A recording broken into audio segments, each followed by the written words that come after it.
کاتێک شۆڕشی چواردەی تەمووز ڕوویدا گەلیکوور پشتیوانێکی گەورەی لە شۆڕشەکە کردو توانی ببێتە فاکتەرێکی سەرەکی ڕووخاندنی ڕژێمی پاشایەتی و هێنانە سەرکاری ڕژێمی کۆماری.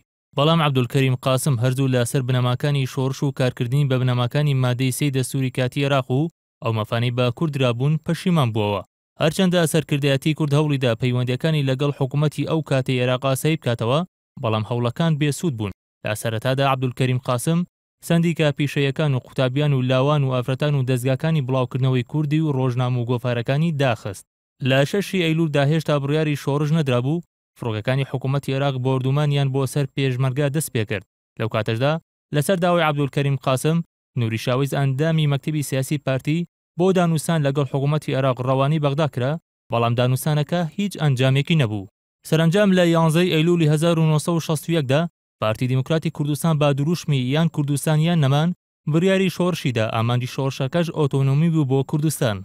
لە ساڵی 1962دا لەشکری شۆڕشی کوردستان دامەزرا و لە ماوەی 1 ساڵدا شوێنە استراتیژەکان لە هەموو کوردستان کەوتنە دەست لەشکرەکە و لە سنووری ئێران عێراق لە خانەقینەوە هەتا حاجی ئۆمەران و لە سنووری عێراق تورکیاش لە دالانپەرەوە تا زاخۆ لەژێر دەستی شۆڕشدا بوون.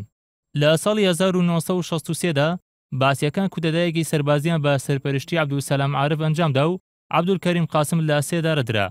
دوای سەرکەوتنی کودەتاکەش پارتی ڕاستەخۆ بروسکەی پشتگیری نار بۆ عەبدولسەلام عارف و ئەحمەد حەسەن بەکری سەرۆکوەزیران و داوایان کرد لەگەڵ کووردا ڕێگەیەکی دۆستانە بگرنە بەر. بەڵام حکوومەتی بەعز بە هەمان شێوەی حکوومەتەکەی قاسم ڕێگای گفتوگۆکردنی لەگەڵ سەرکردایەتی کورد ڕەت کردەوە و درێژەی باشەڕ و هێرشەکانی بۆ سەر کوردستاندا. سیای کورد بۆ دیاری نابێ شاوی.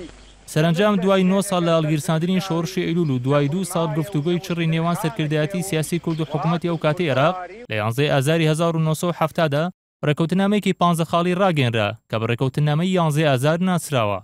هەرچەندە بە بڕوای بەشێک لە مێژوونووسان بەعز بە هیچ جۆرێک باوەڕی بە مەسەلەی کورد و مافەکانی نەبووە، بەڵام ساڵانێکی کەم بوو کوتەدایان کردبوو پێویستیان بەکات بوو بۆ خۆڕێخستنەوە و جێگیرکردنی پێگەی خۆیان.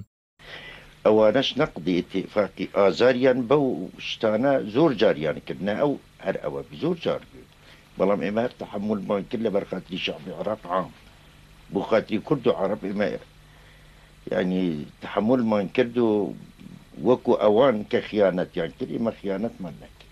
جارێکی تر حکوومەتی عێراق لە بەڵێنەکانی و خاڵەکانی ڕێکەوتنامەی 11 ئازار پەشیمان بووە و هێرشی سەربازی بۆ سەر کوردستان دەست پێ کردەوە و شەر تا ساڵی 1975 درێژەی کێشا. لە 6 ئازاری 1975دا دوای مێژوویەکی پڕ لە ناکۆکی لە نێوان هەردوو وڵاتی ئێران و عێراق لە پەراوێزی کۆبوونەوەی وڵاتانی ئەندامی ئۆپێک لە جەزایر هەمەڕەزاشای ئێران و سەدام حوسێن ڕێکەوتنامەی جەزائیریان ئیمزا کرد. ڕێکەوتنامەکە بۆ هۆی کۆتاییێنان بە شۆڕشی چەکداری کورد و شکستهێنانی شۆڕشی ئەیلول.